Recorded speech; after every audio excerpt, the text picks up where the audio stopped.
Ja, sê goeiemôre.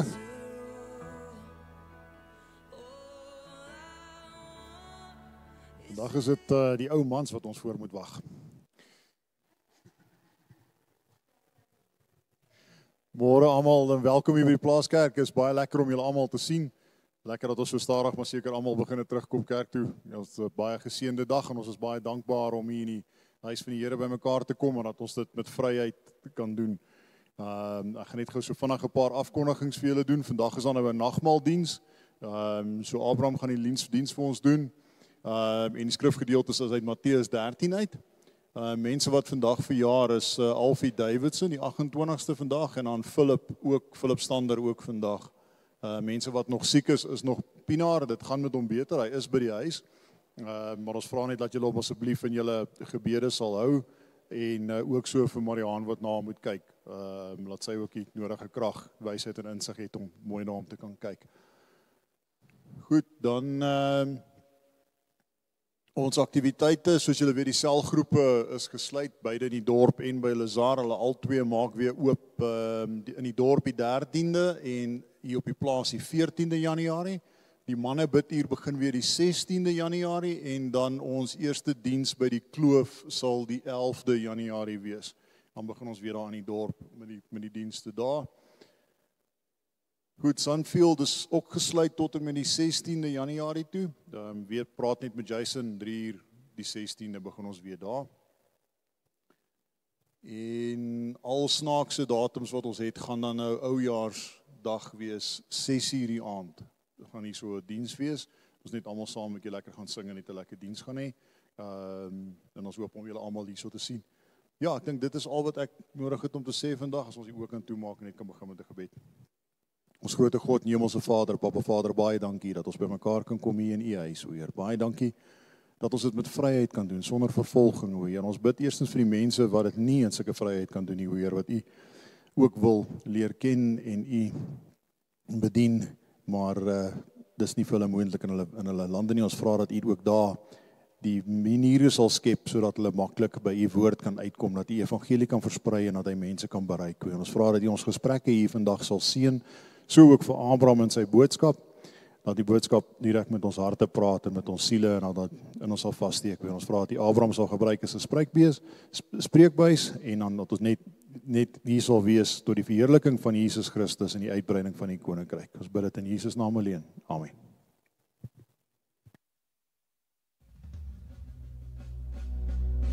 Dan kan ons maar staan en 'n paar liedjies sing.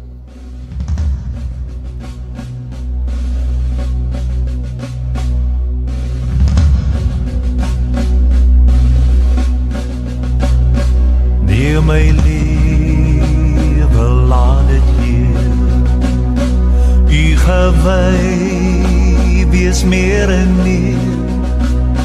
Laat my hart gedurig juig en van dankbaarheid getuig. Neem my hande, maak sterk, diensbaar in U goeie werk. Neem my voete, skoei Heer, met bereidheid tot U eer. Neem my stem en laat my sing aan U Here hulde bring. Laat my mond die boodskap dra, Hy sal vind wat na U vra.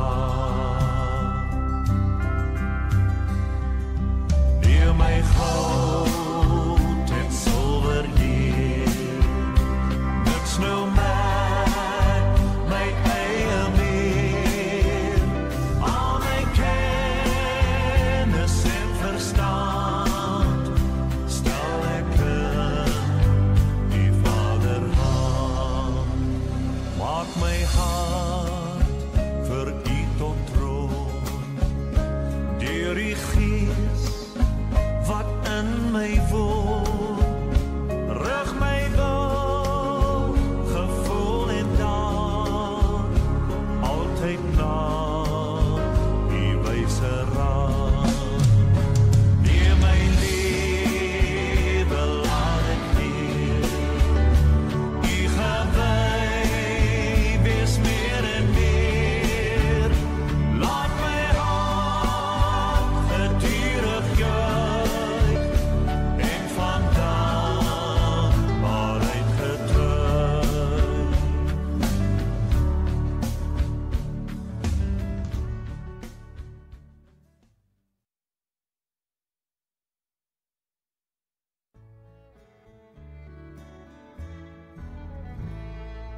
as die lewensstorme woedend om jou slaan en jy gans ontmoedig vrees om te vergaan.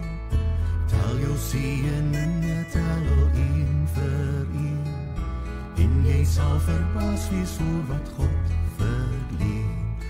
Tel jou seëninge, tel een vir een, seëninge jou deur God geskenk. Tel almal, kyk wat God verleen, en jy sal verbaas wees oor wat God jou skenk. As jy ooit gebuk gaan onder sorg en pyn, as die kruis te swaar word en jou krag te klein, tel jou seëninge, dan vlug twyfel heen, en jy sien Gods goedheid laat jou nooit alleen. Tel jou seëninge, tel een vir een, seëninge jou deur God geskenk. Tel almal, kyk wat God verleen, en jy sal verbaas wees oor wat God jou skenk. As jy let op ander met hul goud en eer, dink aan God, geloof jou nog oneindig meer. Tel jou seëninge, wie dat pragt en praat, nooit die minste van die hemel kan behaal. Tel jou seëninge, tel een vir een, seëninge jou deur God geskenk. Tel almal, kyk wat God verleen, en jy sal verbaas wees oor wat God jou skenk.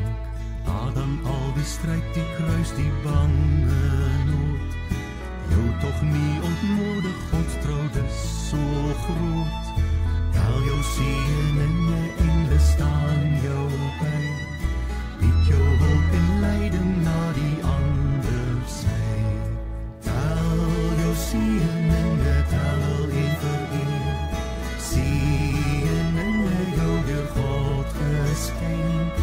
Tel almal, kyk wat God verleen, en jy sal verbaas wees oor wat God jou skenk.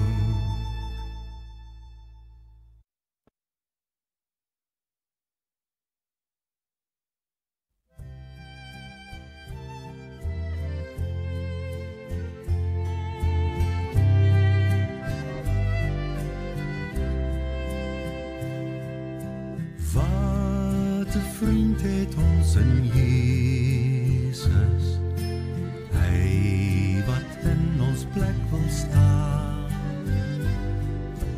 Wat 'n voorreg om gedurig tot Gods troon deur om te gaan.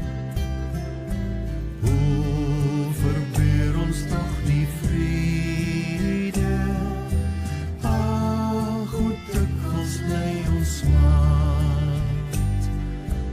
net omdat ons nie ons noode uitstort in Gods Vaderhart. As versoeking en beproewing of as kwelling ons bedryf, laat ons nooit mismoedig word nie. Laat ons bedes opwaarts styg. Nêrens is 'n vriend getroue as hy wat ons noode weet. Jesus voel met al ons swakheid en wil deel in al ons leed. Is ons swak gedruk deur laste, onder kommer neergebuig.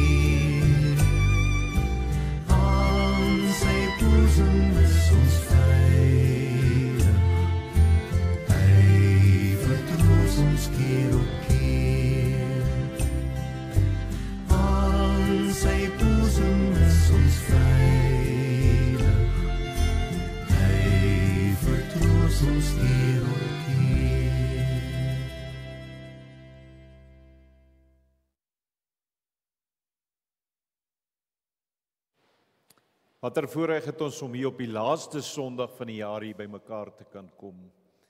En mag dit wees dat die Here vanmôre vir elkeen wat hier sit 'n boodskap het.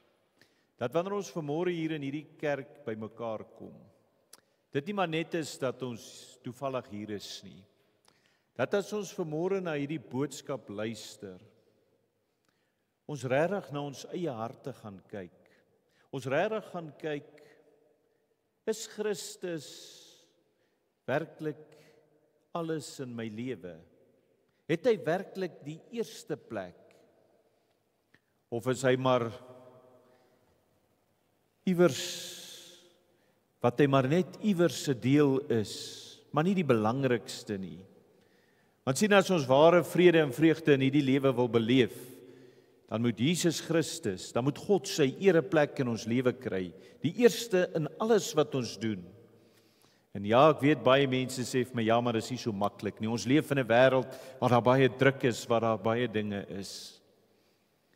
Ek kan nie altyd God eerste stel nie. En dan kyk ons, hoe lyk ons lewens?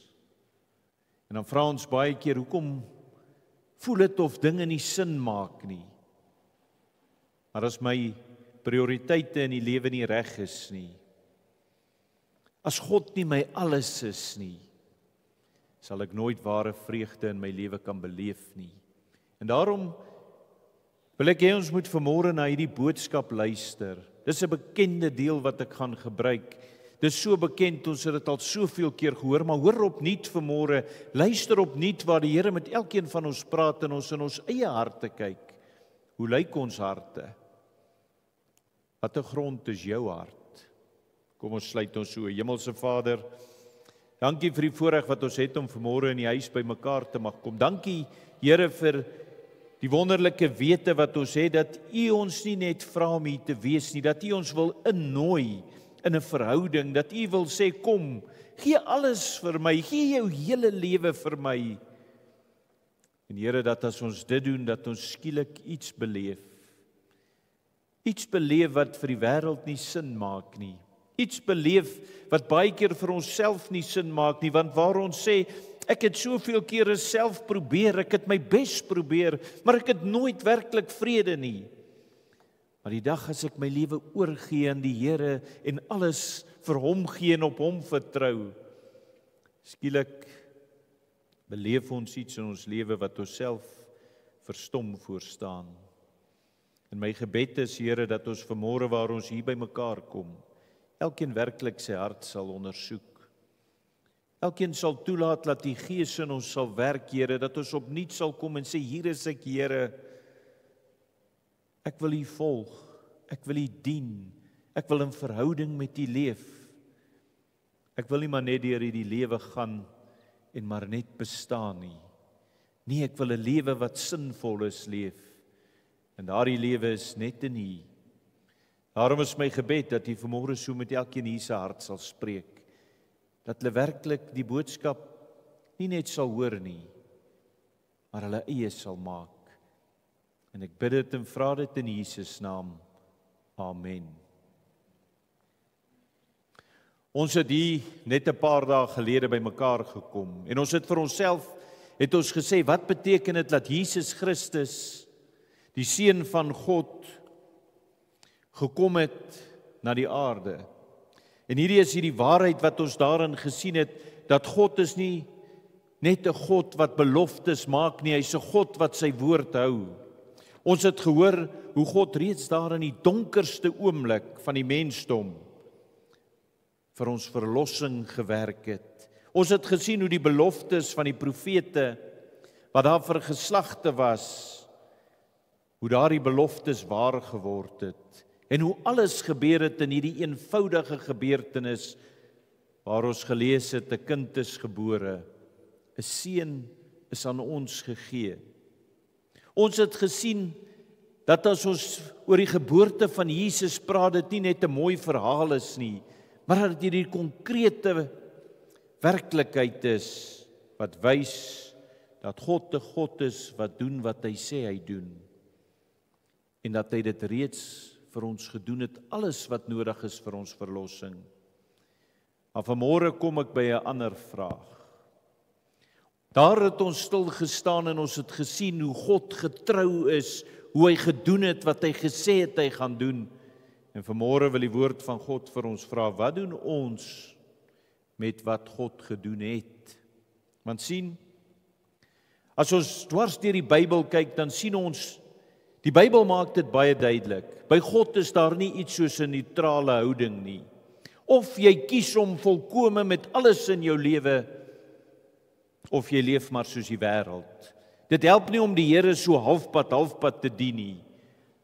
Hy's nie tevrede daarmee om net 'n stukkie van jou lewe te wees, dat jy maar net nou en dan aan hom dink nie. En ons het nou die dag vir onsself, het ons vir ons gewys, toe Christus aarde toe gekom het, die Seun van God mens geword het God na ons toe gekom.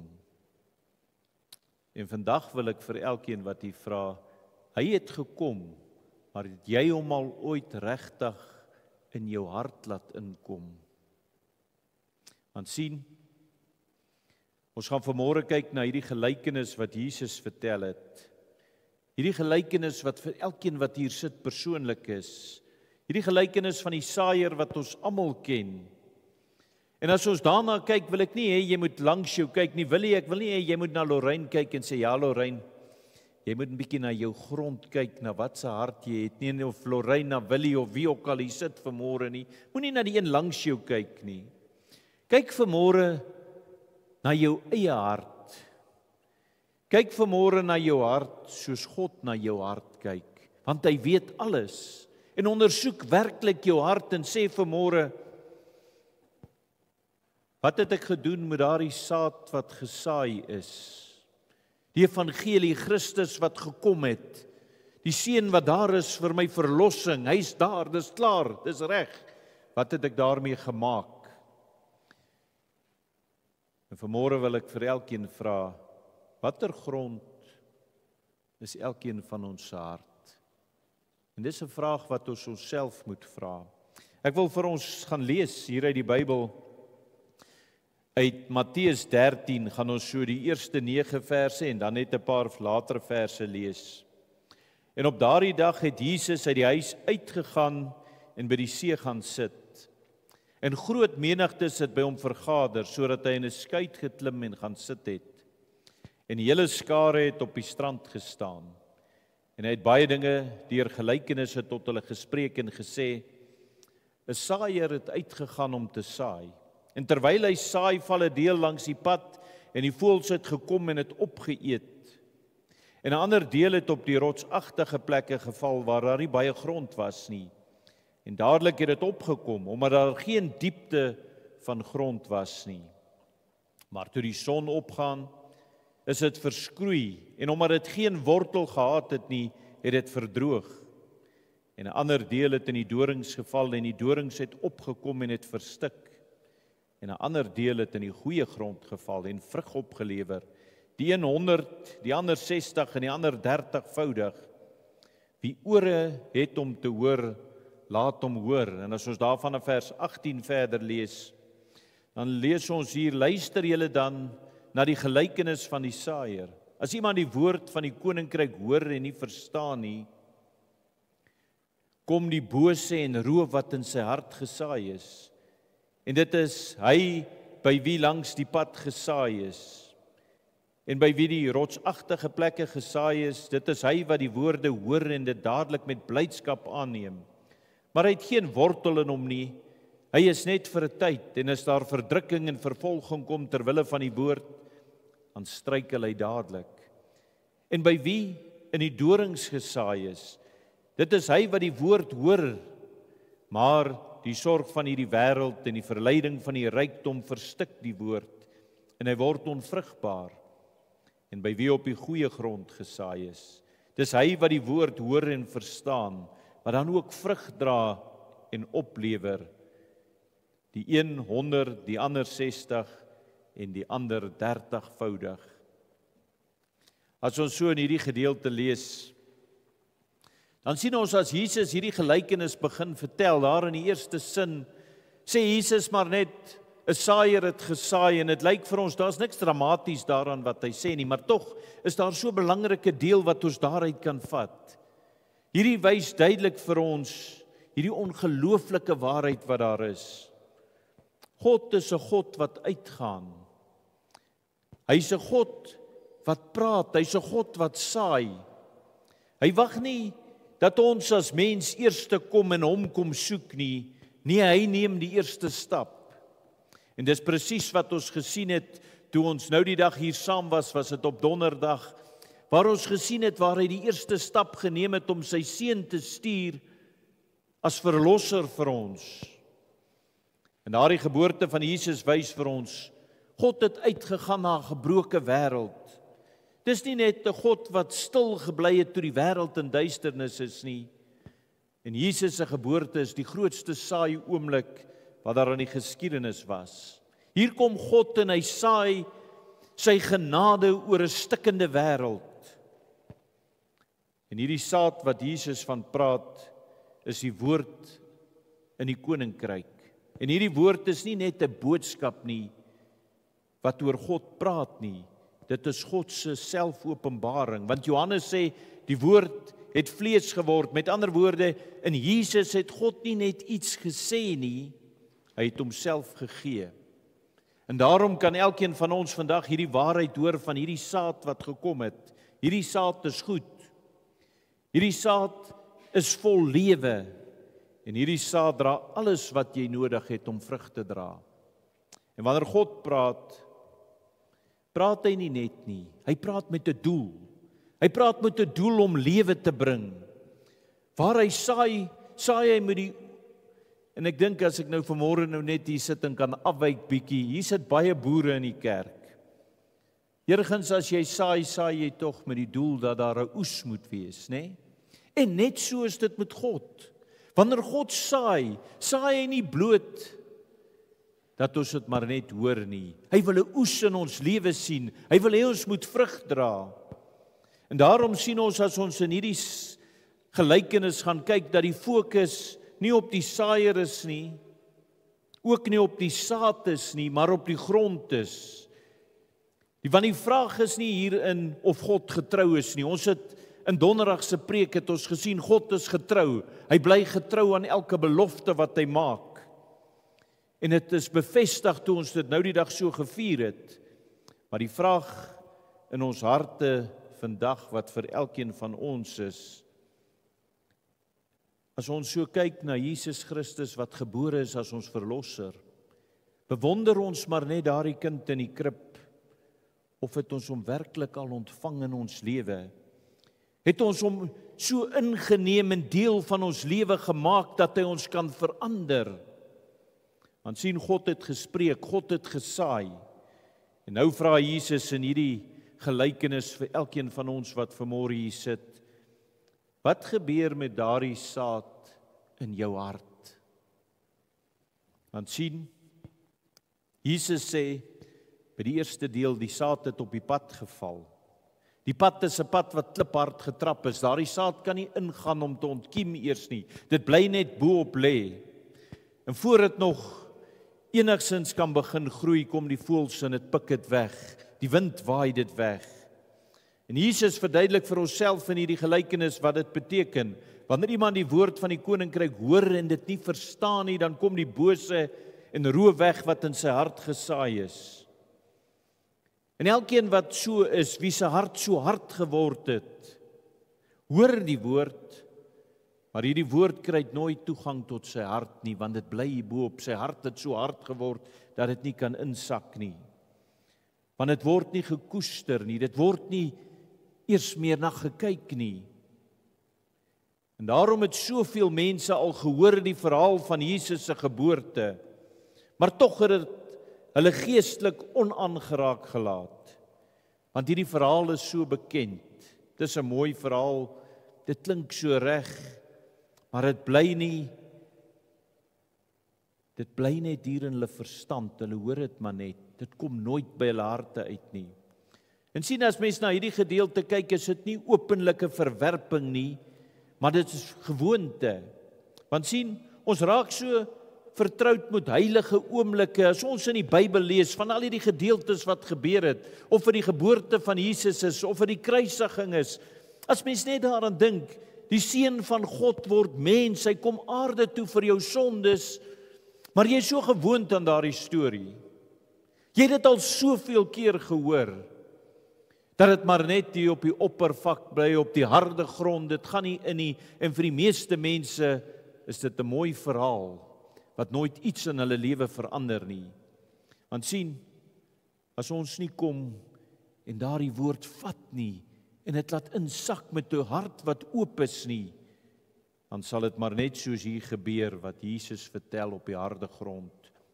En Jesus waarsku ons, liefdevol maar ernstig met hierdie gedeelte, en hy sê, 'n hart wat nie tyd maak vir die woord van God nie, word kliphard. En as dit nie insak in jou hart daardie saad nie, dan kan dit nooit groei nie. En dan beteken dit vir jou absoluut niks. En daarom sien ons dat Jesus het gekom na die aarde toe as jou verlosser. Maar hierdie gedeelte vra vir ons, as jy na jou hart kyk, het jy hom al toegelaat om werklik in jou hart te kom woon, om in te kom, of hoor jy maar net die storie? Weet jy van Christus? Maar dis waar dit stop. En dan kom Jesus, en hy kom met die tweede deel, maar voor ek by daai kom, wil ek net hierdie sê. As jy iemand is wat vanmôre hier sit, en jy voel jy het 'n harde hart, en selfs vir die van ons wat dalk al 'n lang pad loop, wat in 'n verhouding met God loop, is dit nodig om gereeld stil te word en te bid, eenvoudig. Here, maak my hart sag vir die woord, want dit is so maklik dat hierdie lewe ons hart te hard maak. As jy vanmôre hier sit en jy voel jou hart het hard geword, dat dit nie werklik meer is, dat Christus alles in jou lewe is nie, daar waar jy sit, vra die Here, Here, maak my hart sag vir die woord. En dan sien ons, kom Jesus en hy vertel van hierdie grond, hierdie saad wat op die klipgrond val. O, dit lyk so belovend, want hierdie saad kom vinnig op, dit groei mooi. Maar onder hierdie oppervlak lê die probleem. Daar's nie diepte nie. En die wortels kan nie afwaarts groei nie. So wat gebeur met 'n plant wat so in sulke vlak grond geplant is? Sodra daar die son warm word, dan verdor hy so vinnig. En is dit nie wat met elkeen van ons gebeur nie? As ons die woord van God hoor, maar dis maar die vlak in my hart, ek het dit nie regtig bepeins nie, ek het dit nie regtig my eie gemaak nie. Wanneer die eerste moeilikheid in my lewe kom, wanneer die uitdagings van die lewe kom, dan is dit soos hierdie son wat op my skyn en dit verdor, my geloof is weg. Want sien, baie mense reageer so op die boodskap van Jesus se geboorte as ons maar net daar kyk. Daar is by hulle blydskap, daar is by hulle hoop. Hulle sal self so stil word en sê, wat 'n wonderlikheid dat die mens, dat die Seun van God mens geword het. Maar dan stap hulle hier uit, en wanneer die eise van die lewe kom, wanneer die gewone alledaagse dinge met jou gebeur, dan vergeet jy so gou daarvan. Want sien, dit vra gehoorsaamheid van jou. En partykeer raak dit ongemaklik vir jou as jy moet kies. Doen ek die dinge van die wêreld of kies ek God? En wanneer mense teleurgesteld voel in die lewe, wanneer dinge vir hulle voel dit werk nie uit nie, dan gebeur dit so vinnig dat hulle maar soos hierdie grond is wat so vlak is. En dan vanmôre wil ek sê, hierdie gedeelte sê vir ons, as ons weer terugkyk na die geboorte van Jesus, roep dit ons nie tot verwondering nie, dit roep ons tot navolging. Die kind in die krib het groot geword en gesê, neem jou kruis op en volg my. Want sien, 'n geloof sonder diepte sal altyd afhanklik wees van omstandighede. As dit met jou goed gaan, sal jou geloof groot wees. As dit met jou sleg gaan, het jy geen geloof nie, want jou hart is hierdie grond wat geen diepte het nie. Maar sien 'n geloof wat wortels het, waar as ek stil word by God om my alles maak, ek wortels skiet, dan gebeur daar iets met my. Dan maak omstandighede nie meer saak nie. Maak nie saak wat op my lewenspad kom nie. Ek kan staande bly want my wortels is in God. En dit is waar Jesus vandag kom en hy nooi elkeen van ons om dieper te gaan, om toe te laat dat die woord nie net ons gevoelens raak nie, maar werklik ons lewensfondament word. Is jy al daar, waar God jou alles is, dat dit nie saak maak wat in die omstandighede om jou in die lewe gebeur nie. Jy sal staande kan bly, want jou wortels is diep, het nie net hierdie vlak grond nie. Maar dan sê Jesus van hierdie saad wat tussen die dorings geval het. Anders as hierdie ander dele, groei hierdie saad mooi, want daar's diep grond. Hierdie saad kom op, hy groei so wonderlik, maar dan gebeur daar iets. Nog iets groei saam met hierdie saad, die dorings. En dan sien ons wat gebeur wanneer hierdie dorings so welig begin groei, dan begin hulle hierdie arme plantjie verstik. En hier sien ons 'n geloof wat nie verwerp word nie, maar 'n geloof wat verdeel word.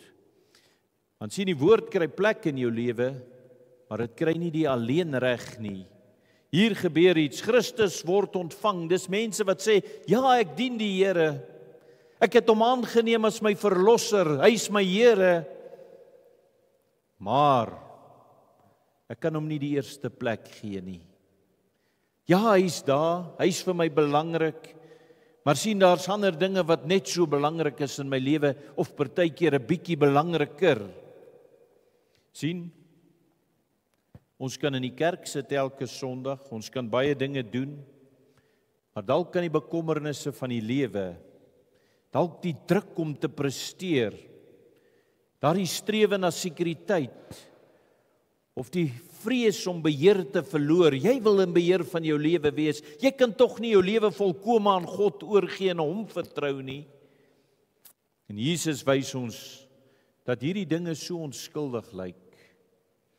Want hulle groei stadig, hulle groei stilweg. Hulle neem ruimte in jou lewe. En uiteindelik begin hierdie lewe wat God vir jou wil gee. Daardie lewe wat God vir jou gebring het, begin dit verstik. En die geboorte van Jesus het vir ons hierdie radikale waarheid vertel. God het alles gegee. Toe God gekom het, het hy nie net vir ons 'n bietjie gegee vir ons verlossing nie, hy het vir ons alles gegee. Die koning het gekom nie om by ons lewens aangepas te word nie, hy het gekom om te regeer. En die krib is die begin van daardie koninkryk, waar Christus Here is. Maar sien, 'n verdeelde hart kan nie vrug dra nie. Waar Christus net een van die prioriteite in jou lewe is, wat daar baie is, verloor die evangelie sy krag in ons alledaagse lewe. En Jesus roep ons nie vanmôre, as jy vanmôre hier sit en jy weet in jou lewe, is Christus nie alles nie. Daar's dinge in jou lewe wat so belangrik geword het, dat hulle eintlik 'n plek bo Christus ingeneem het. Ja, jy dien hom, maar net op Sondag, net 10 minute dalk in die oggend, of 'n paar minute in die aand wat ek afsonder vir die Here. Die res van die dag leef ek my lewe soos ek wil, want daar's belangriker prioriteite. Hoe maklik is dit dat ons in daai struik val. Maar Jesus roep ons nie vanmôre met hierdie gelykenis om skuldgevoelens rond te loop nie. Nee, hy roep jou as jy vanmôre in daardie geval het in jou lewe, waar daar dinge belangriker as God is, waar hy verdeeld is, waar hy nie die eerste plek het nie, roep hy jou vanmôre tot oorgawe. Hy roep jou om vanmôre hier waar jy sit, eerlik vir jouself hierdie vraag te vra: wat verstik die woord in my lewe? Wat is daar wat in my lewe so belangrik geword het, dat dit God se plek ingeneem het? Wat neem die plek wat aan Christus behoort? En waar Christus eerste in jou lewe is, bring hy vrede, bring hy vryheid, bring hy lewe, want waar hy regeer, kan die saad groei en vrug dra. Ek wil net 'n oomblik hier stil staan. Hoeveel keer dink ons, as ek ander dinge belangriker maak, gaan ek vrede in my lewe hê? Hoeveel keer dink ek as ek ander dinge belangriker in my lewe maak, as ek dit najag, as ek alles doen, sal ek kom op daardie punt wat ek sekuriteit het, wat ek rustig kan sit, wat ek sê, wow, nou is ek daar. En hoe meer ek op my eie probeer, hoe meer ek ander dinge so belangrik maak, hoe meer ek God afskeep, hoe minder beleef ek dit. En dan kom jy op daardie dag wat jy besef, dit werk nie. As ek my lewe vol vir Christus gee, en skielik gebeur daar iets in jou lewe wat jy self nie kan verklaar nie. Skielik beleef jy vrede. Skielik beleef jy vreugde. En skielik kry jy die wêreld jou nie meer onder nie, want Christus word alles. Maar dan kom Jesus by hierdie goeie grond in hierdie gelykenis. En hierdie is die oomblik van hoop in hierdie gelykenis. Hier val die saad nie net op die grond nie. Dit skiet wortel. Dit groei, dit dra vrug. En Jesus sê, die saad wat op die goeie grond val is die wat die woord hoor en verstaan. Hy dra vrug, sommige 100voudig, ander 60 en ander 30. En hier sien ons en ons moet iets besef. Goeie grond beteken nie foutlose mense nie. Dit beteken nie mense sonder struikelblokke, mense sonder swakhede nie. Maar dit beteken, jy het 'n hart wat ontvanklik is vir God. 'n Hart wat oop is vir God. 'n Hart wat bereid is om te luister na God.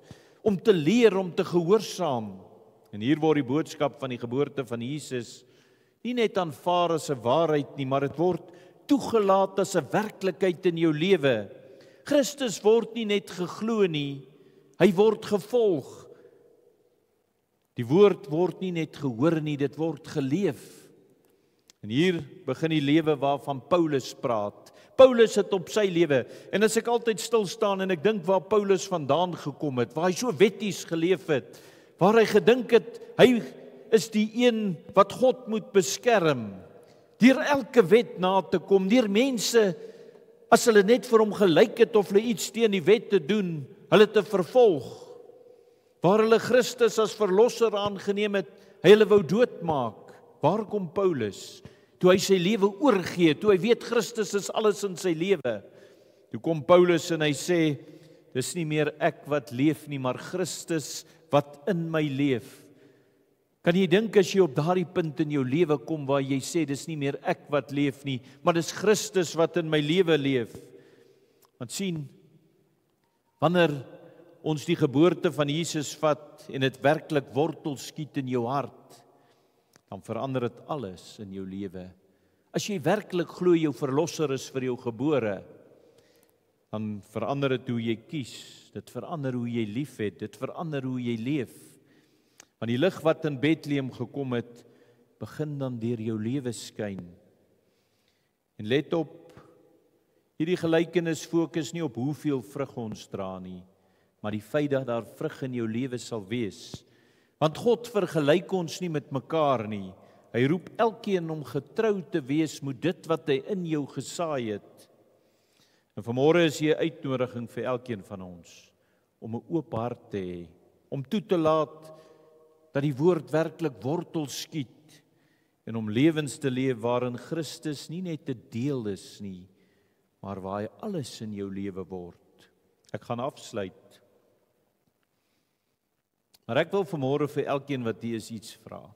Voor ons vanmôre hier uitstap by hierdie deur, wil ek hê ons moet werklik stil word en werklik na ons eie lewens kyk. En ek wil vra dat jy vandag hier, daar waar jy sit, kyk so na jou eie hart. Eerlik. Want onthou, God weet alles wat in jou lewe aangaan. Vir mense kan ek voorgee, maar vir God kan ek nie voorgee nie. Daar waar jy sit, kyk na jou eie hart en vra vanmôre vir jouself, wat sien God as hy na my hart kyk? Want die saaier het gesaai, die saad het gekom. Ons het Jesus se geboorte wat die verlosser is gevier, nie net as 'n verhaal nie, maar as die woord wat gekom het, wat vandag weer opnuut na jou toe kom. En die vraag wat vanmôre in hierdie gedeelte vir ons vra is, wat het van daardie saad in jou hart geword, wat die Here vir jou kom gee het? Het dit in die pad geval, sodat jou hart so hard is, dat dit glad nie eens wortel skiet nie? Het jy dalk daar in die klipgrond gehad, wat toe jy dit ontvang het, jy so entoesiasties was, maar toe die eerste moeilikheid in jou lewe kom, toe verdor jy, want jy het geen wortels nie. Of het jy dalk soveel ander dinge in jou lewe, wat so belangrik geword het, dat dit daardie saad verstik.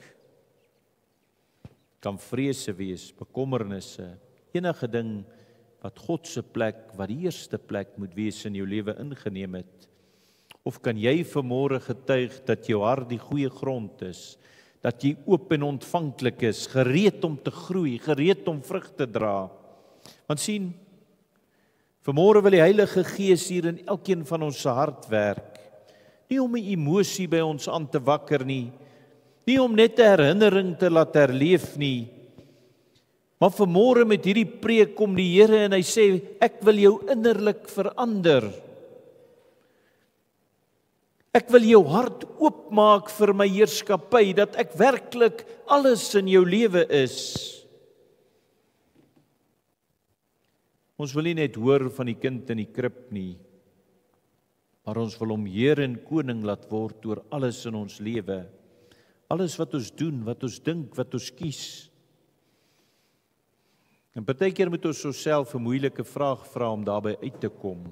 En vanmôre wil ek hê elkeen moet eerlik hierdie vir homself antwoord.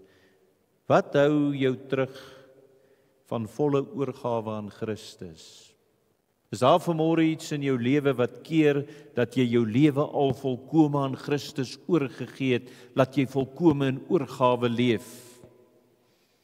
Watter dinge, bekommernisse, begeertes verstik die woord van God in jou hart?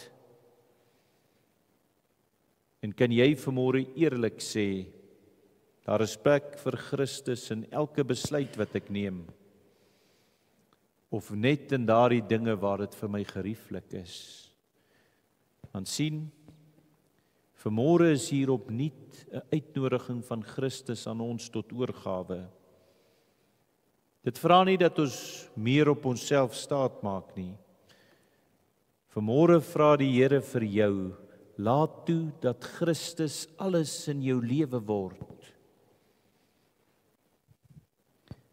En as jy vanmôre so sit en jy vra die Here, as hy kom en hy hierdie uitnodiging aan jou rig, hoor jy die woorde, want die Here spreek dit vir elkeen van ons wat hier is. Hy sê vanmôre vir jou, laat my binnekom, laat my bly, laat my jou lewe verander. En hier is die belangrike deel, die Here kom en sê, laat my jou lewe verander, nie gaan jy en verander jou lewe nie. Want jy kan dit nie op jou eie reg kry nie, jy kan dit net reg kry as jy hom volkome in jou lewe beheer gee, dat hy jou kan verander. En mag dit wees dat ons vanmôre nie een hier sal uitstap soos ons hier ingekom het nie. Mag dit wees dat ons vandag hier sal uitstap met sagte harte, met daardie grond waar ons alles in ons lewe weer nuut laat word, omdat Christus sy regmatige plek kry. Mag hierdie boodskap nie net gehoor word nie. Mag dit werklik in ons harte bly. Mag dit wees dat ons sal sê, Here, kom hier vanmôre en kom verander my lewe. Kom maak my nuut, laat die Heilige Gees in my werk, sodat daardie lig wat in Bethlehem gekom het, deur elkeen van ons se lewens helder mag skyn. Die Here roep jou vanmôre. Ons staan aan die einde van die jaar. 'n Jaar wat vir baie van ons baie moeilik was. Daar was baie uitdagings.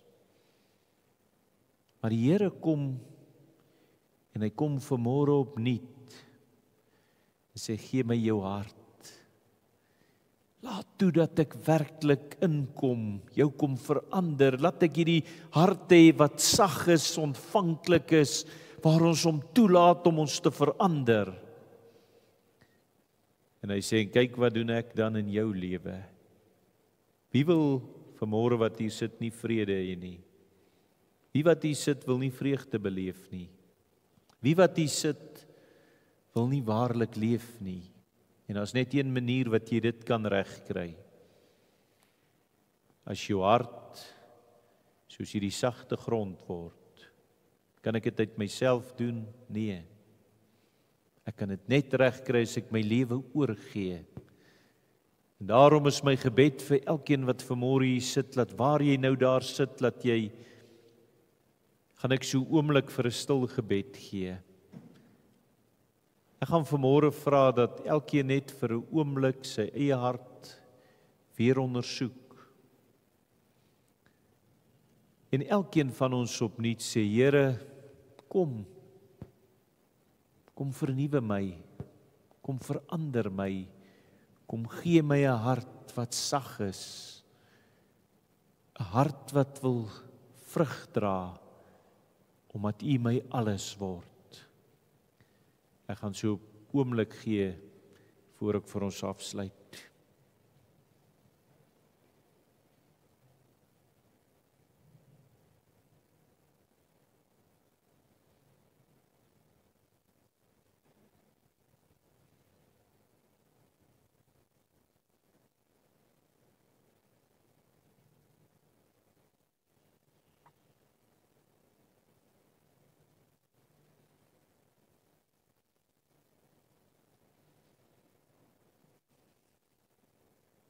Hemelse Vader, U ken elkeen van ons wat vanmôre hier is.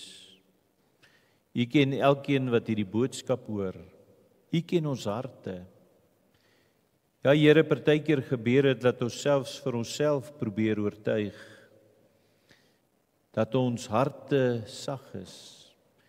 Dat ons harte oop vir U is, maar Here, hoeveel keer laat ons toe dat die dinge van hierdie wêreld so belangrik word, dat dit daardie saad wat in ons harte moet val, wat moet groei, wat moet vrug dra, laat verstik.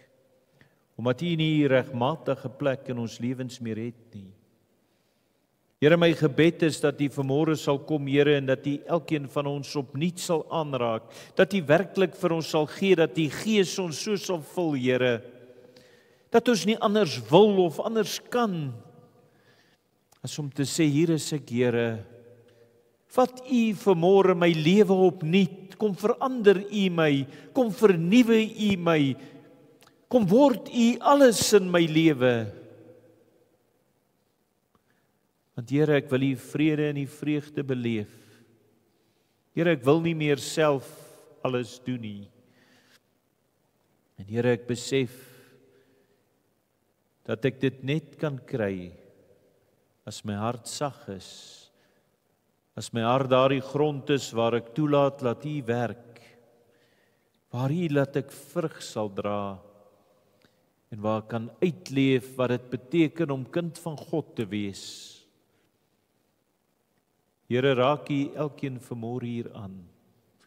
Laat U Gees met elkeen van ons werk, dat ons waarlik sal weet wat dit beteken, as U alles in ons lewe is. En Here, waar ons nou vanmôre ook die voorreg het om die nagmaal te mag gebruik, vra ek, Here, dat waar ons nou oorgaan daar na die tafel toe, dat ons vanmôre ook daar sal kom met ontvanklike harte, waar dat ons daar ook sal besef dat dit absoluut net uit genade is, wat ons aan die tafel mag aansit. Niks wat ons nog ooit gedoen het, kan dit vir ons verdien nie. Dis net U genade wat U vir ons gee.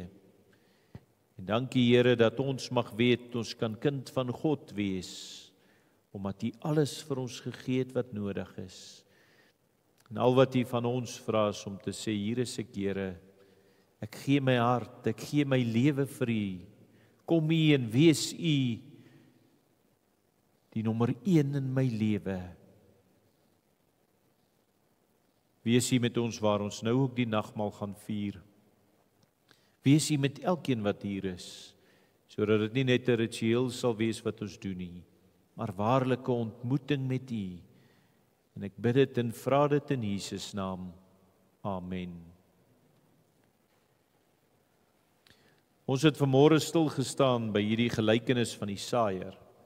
En ons het gehoor van die geboorte van Jesus, ons word herinner aan die woord wat nie net onthou behoort te word nie, maar dat dit daar is om 'n ontmoeting en 'n oorgawe aan God te wees. Ons het gesien hoe die saad op verskillende harte val, hoe daar seker is wat groei en verdor en verstik. Maar ons het hierdie uitnodiging ontvang vanmôre dat ons oop harte sal hê, sodat Christus alles kan word in ons lewens. En vanmôre waar ons hier na die nagmaaltafel toe gaan, dan word hierdie uitnodiging 'n werklikheid. Want sien, die nagmaal is nie net 'n simbool nie, die nagmaal is nie net iets wat ons sommer net vier nie. Dis 'n heilige ontmoeting met Christus. Dis 'n tyd waar ons kan deel aan sy lewe, sy liggaam, sy bloed, sy verlossingswerk vir elkeen van ons weer opnuut bevestig word. En Paulus herinner ons hoe die Here Jesus die nagmaal ingestel het. En dis wat hy gesê het as ons lees in 1 Korintiërs 11 vers 23 tot 26. Want ek het van die Here ontvang wat ek ook aan julle oorgedra het. Die Here Jesus het in die nag waarin hy verraai is, die brood geneem en dank gesê. Hy het dit gebreek en gesê, neem, eet, dit is my liggaam wat vir julle gebreek word, doen dit tot my nagedagtenis. En net so het hy ook die beker geneem en gesê, hierdie is die Nuwe Testament in my bloed, doen dit so dikwels as julle daaruit drink tot my gedagtenis. Want elke keer as julle hierdie brood eet en hierdie beker drink, verkondig julle die dood van die Here totdat hy kom. En hierdie skrif herinner ons daaraan dat die nagmaal nie net sommer 'n simboliese gebaar is nie. Dis God se eie instelling. Dis 'n gebod, dis 'n geskenk aan elkeen van ons. Vanmôre kom die Here opnuut en hy neem elkeen van ons by die hand. En hy bring ons in gemeenskap met die Verlosser, van die krib tot die kruis, tot by die opstanding. Maar voordat ons nader kom, is daar ook 'n waarskuwing in die woord, dat ons onsself moet ondersoek. 1 Korintiërs 11, 27 tot 32 sien ons in daardie gedeelte, wie die brood eet of die beker drink van die Here onwaardig, bring oordeel oor homself. En omdat hy die liggaam en bloed van die Here nie onderskei nie, daarom moet elkeen homself ondersoek. En so eet van die brood en drink van die beker. Wie dit doen sonder ondersoek, eet en drink 'n oordeel oor homself. Hierdie is 'n oproep vanmôre tot selfondersoek vir elkeen van ons. Hierdie gedeelte vra ons om vanmôre weer opnuut stil te staan en te vra: is my hart werklik hierdie goeie grond? Het ek al toegelaat dat Christus my hart so maak? Laat ek Christus toe om alles te wees in my lewe? Of is daar dalk dinge in my lewe wat nog God se woord verstik? En terwyl ek vir Jaco en die manne wat ons gaan help om die vanmôre te bedien, terwyl hulle dit uitdeel, wil ek elkeen vra om jouself eerlik voor God te word. Dat ons elkeen stil sal word en onsself sal ondersoek en onsself werklik sal vra: Here, is daar iets in my lewe wat U woord nog verstik? Iets wat so belangrik is dat dit U plek inneem. Kom ons ondersoek vanmôre ons harte en ons kom, en as daar iets is, gee ons dit vir die Here. En ons kan die wonderlike weet hê dat as ons dit vir hom gee, hy alles wegvat wat verkeerd is in jou lewe. Hy jou sal vergewe vir dit wat jy gedoen het. En hy jou nuut sal maak. Maar hy vra volle oorgawe vir jou. Vanmôre by die nagmaaltafel het ons opnuut daardie geleentheid. Gee vanmôre weer opnuut jou hart vir die Here. Sê opnuut vir die Here: Here, U is alles in my lewe. U is my nommer 1. Jaco, julle kan vir ons die uitdeel asseblief.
En ons sien hoe Jesus, daardie aand wat hy gevange geneem is, die brood geneem het, hoe hy dit gebreek het,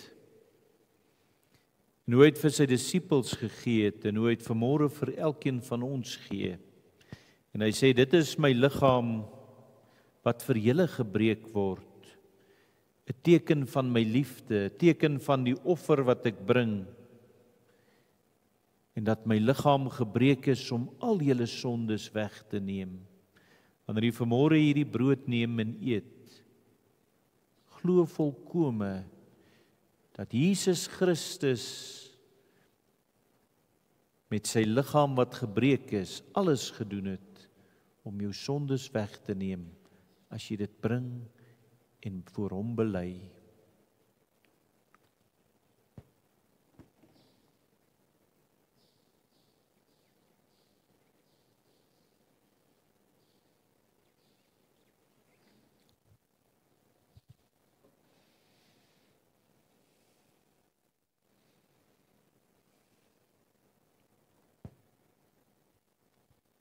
Net so het Jesus die beker geneem en gesê, neem en drink almal daaruit. Hierdie beker is die nuwe verbond in my bloed, wat vir julle gestort word, ter wille van vergifnis van al julle sondes. En doen dit elke keer wanneer julle dit drink, tot my gedagtenis.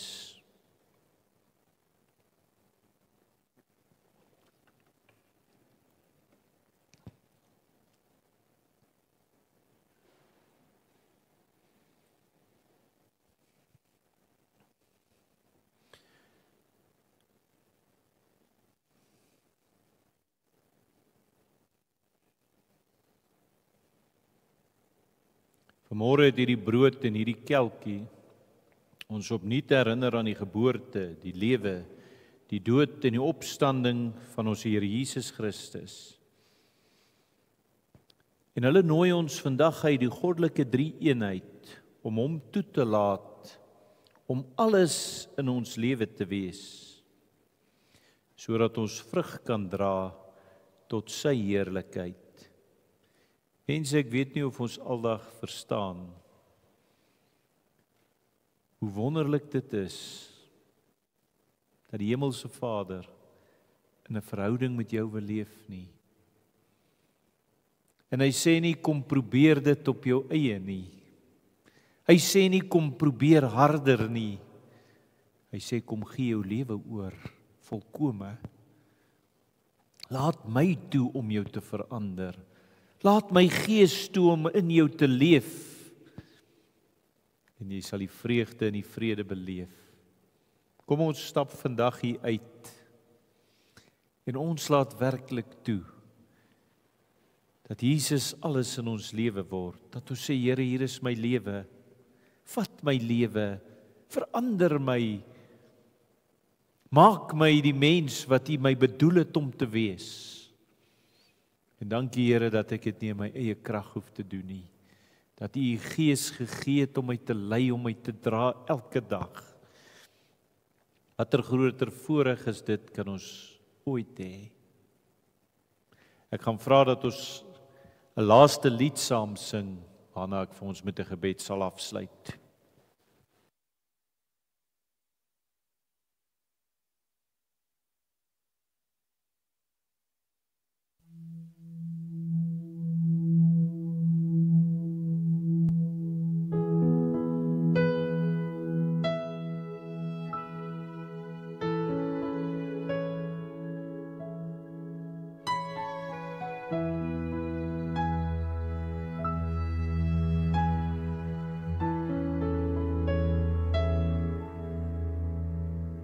Ons Vader wat woon in die hemel, geheilig sy U naam. Laat U ryk kom, U wil geskied, soos in die hemel, so ook op die aarde. Gee ons vandag ons dagse brood en vergewe al ons skulde, net soos ons vergewe die wat teen ons sonde.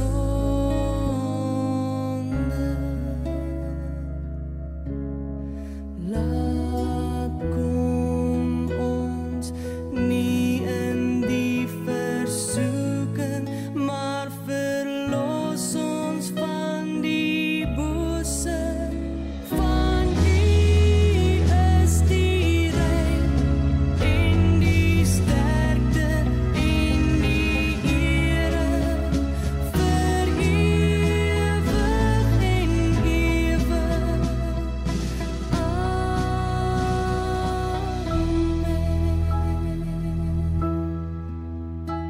Vir ewig en ewig.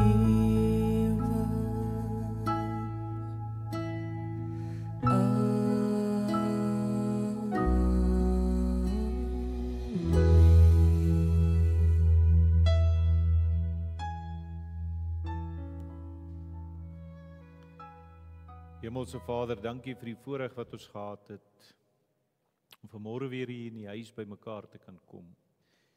Dankie Here dat U met elkeen van ons gepraat het. Dankie Here dat ons kan weet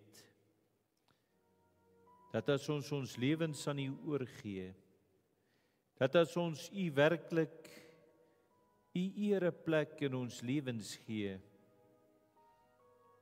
as ons harte daardie grond is, wat sag is, wat ontvanklik is, wat toelaat dat U woord wortel skiet, vrug dra.